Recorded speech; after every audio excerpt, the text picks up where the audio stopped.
what's going on YouTube? Jay here with Homebrewed Vapes. Long time no see, guys.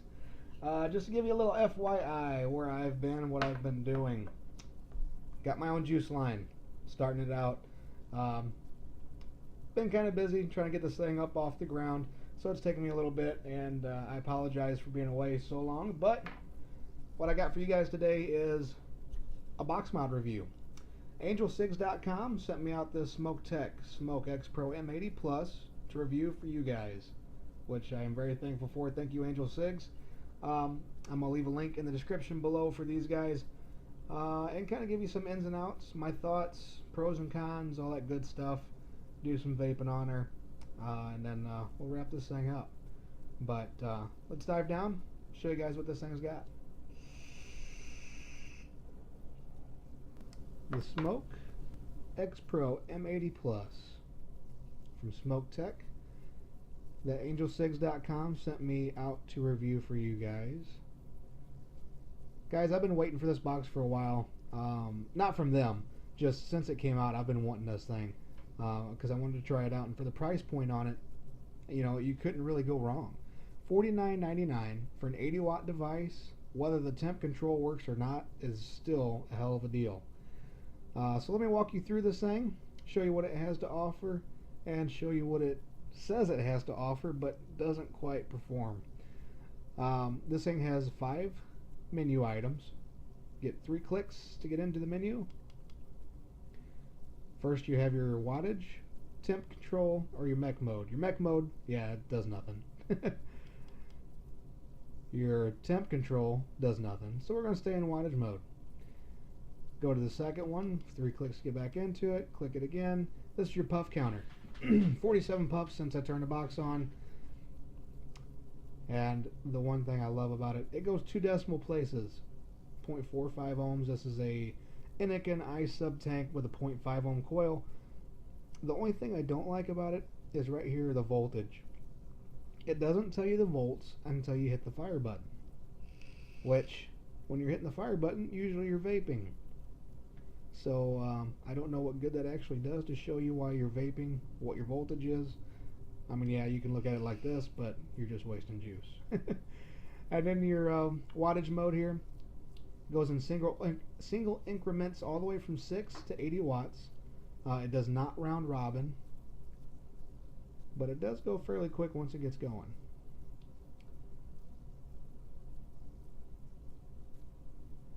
And with this tank I have on here, I usually keep it about 40 to 42 watts. I did the needle trick that Mike Vape showed everybody how to do, which I used just some Canthol to do mine, but works out great as far as being able to turn the wattage up on it and get a better vape out of this tank, but that's another story. Anyway, so 3 clicks, go back into the menu again, get past the puff counter. Here's your clock set. You actually have time and date that you can adjust on here. So 3 clicks again, and here is your temperature control, where you can adjust it. It goes from 200 degrees Fahrenheit up to 900 degrees Fahrenheit. This option right here is basically useless. At 430 degrees, I can put a 0.1 ohm nickel build in here, dry fire, no cotton, you know, just firing the coil, and it glows nice and red, which at 430 degrees should not do. So, kind of begs the question, does this thing actually have temperature control? My honest opinion is no. I think it just advertises that it does, but as far as how it performs, that's just a joke. And I hate to be so harsh, but don't advertise temp control if it has no means of temper control. Alright, so back to the menu again, 3 clicks, and here is how you power off. Just hit the power button, or the fire button again, power off, goodbye. Great thing about this, 5 clicks, turn it on, and the startup time on it is just quick. Welcome, there you go. You're up and vaping. So, boot up time, really quick on this thing, love it. You've got a little reset hole here. Like I said, you have the puff counter, you have your temp control settings and all that stuff. So you say you have it set up for yourself and you decide, you know, I'm going to sell this to a buddy or give it away or whatever.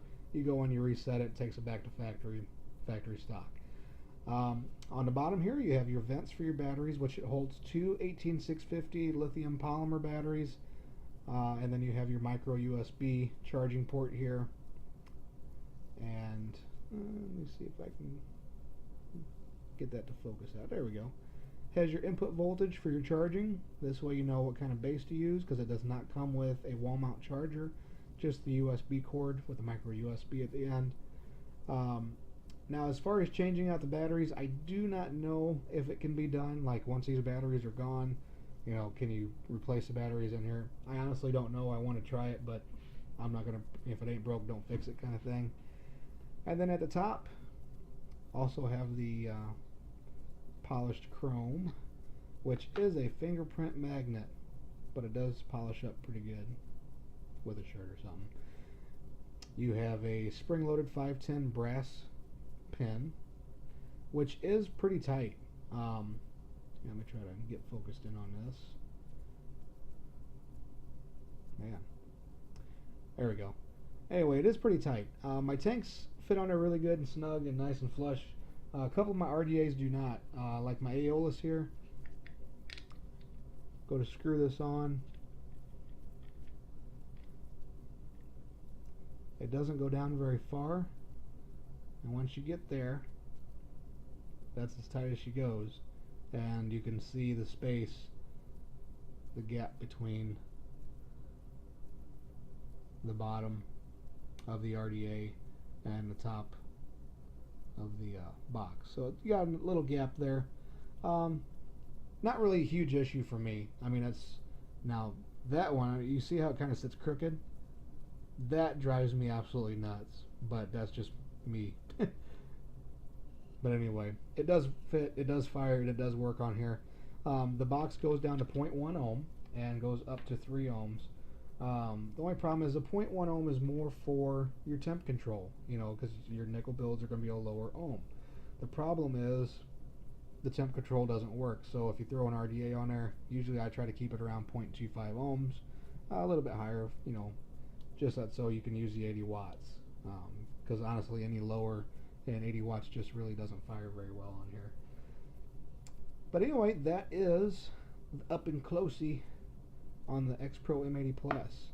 I'll give you some size comparisons when we get back up top, and give you some of my thoughts. We'll vape on her and give you some more pros and cons on this thing.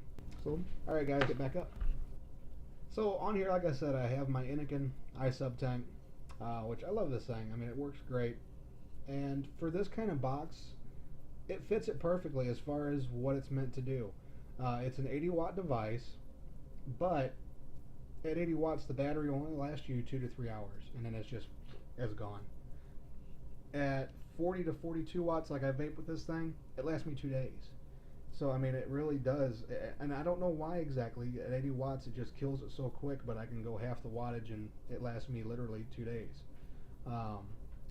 But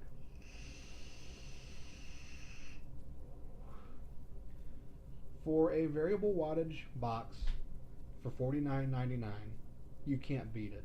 Really, you can't. It works great. I love the feel of it. It took some getting used to. I'm not gonna lie, it did take some getting used to, as far as, you know, how to hold it and stuff, because I'm so used to my Sigeli. There are a few cons though that I have with the way the box is made. The edges, I wish they would have beveled them. They're kind of sharp edges. Just not very comfortable. I mean, you're not going to cut yourself on them or anything. It's just not very comfortable. The fire button, kind of wish it was a little more deep set into it, just for the fact that when I'm building on this thing, I accidentally hit the fire button every once in a while, you know, just maneuvering around or whatever. Now you can lock the device when the box is turned on. Sorry, I'm upside down. 5 clicks, locks it, and you hold it down, and there's your time and date. But you cannot fire it, you cannot adjust your wattage, it just locks it. So you could do that and do your build on there, no problem. 5 clicks, and we're back to vaping again.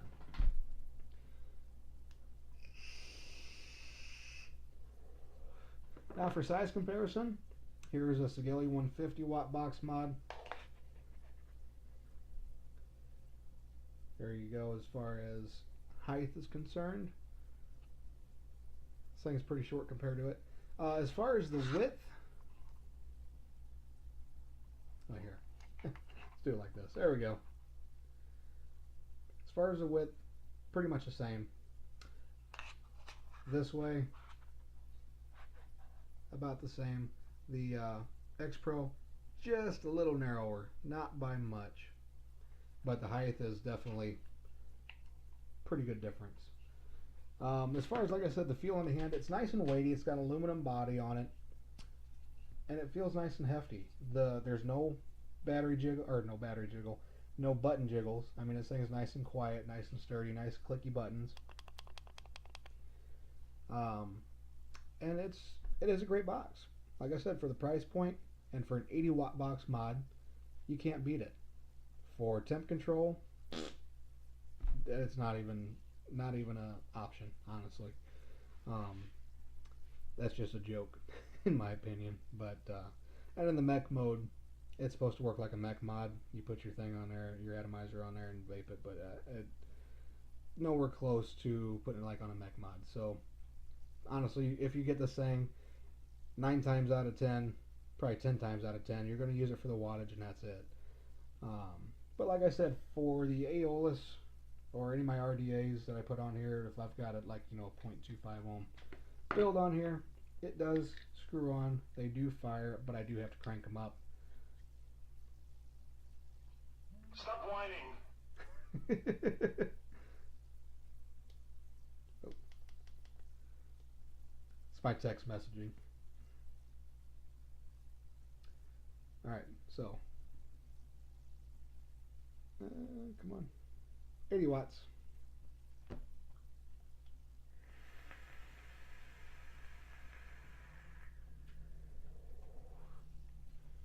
Does work good for your RDAs too, but like I said, your battery is going to suffer big time at 80 watts. It just does not, it's not meant for it. I mean, you can do it, but you've got to plug it in and charge it after a few hours of using this thing. And honestly, they have on there that it takes about, I think it was 3 or 3.5 hours to fully charge this thing.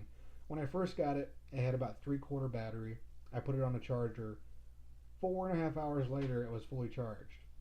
That was from 3/4 charge. Now, when this thing went dead and it was time to charge it, it took me about 5.5 hours to fully charge this thing. So now I just leave it, plug it in overnight, get up in the morning, unplug it, and go. So, but with the tank on there, it lasts me a couple of days. So, I mean, it is a great little box mod for stuff like that. You know, if you're in the market for, you know, like the iStick 50s and stuff like that, they're having their problems or whatever. This thing is pretty durable. It's pretty tried and true. There's not a whole lot of issues with this thing other than the temp control. So for the money, honestly, you really can't go wrong for that. So, I mean, I definitely, if I hadn't have been sent this, I definitely would have bought one. I mean, I've been wanting one of these things and looking to buy one. So I'm glad I got it. Very happy with it other than the temp control. But I think if you've looked at any reviews on this box, everybody's pretty much said the same thing as far as the temp control mode. That's why I wasn't even going to bother doing a cotton burn test or anything, just because it's a joke. It really is.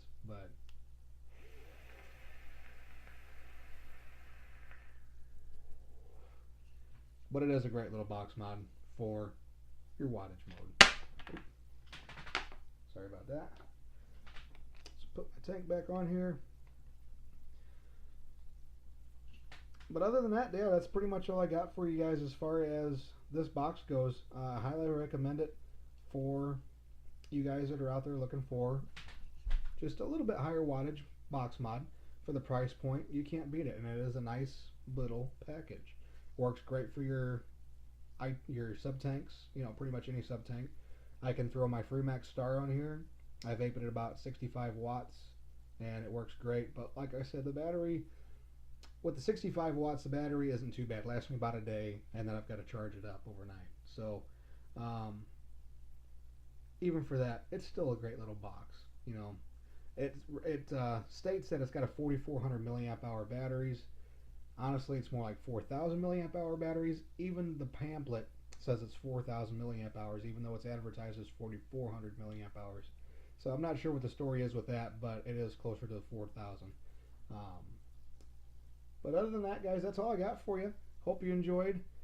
Thank you to all my subscribers. And what I'm thinking about doing is, I know I'm a little ways away, but if I get up to the 500 sub mark, I will give this box away. I will do a giveaway for this box. I do appreciate all you guys that have subscribed. If you haven't subscribed and you like what you see, please subscribe below. And guys, thanks again for watching. If you haven't done it yet, go sign up at casa.org, vapingmilitia.com, and also go check out myvaporium.net. Guys, great group of people over there. There's a lot of stuff for advocacy, a lot of tutorials, a lot of great information and informative people. Even a lot of the reviewers that you guys see on YouTube are on this place. They are consistently chatting it up in there. To all my G-Spot family, guys, thank you so much. But I think that's all I got for you. So take it easy, and I'll catch you next time.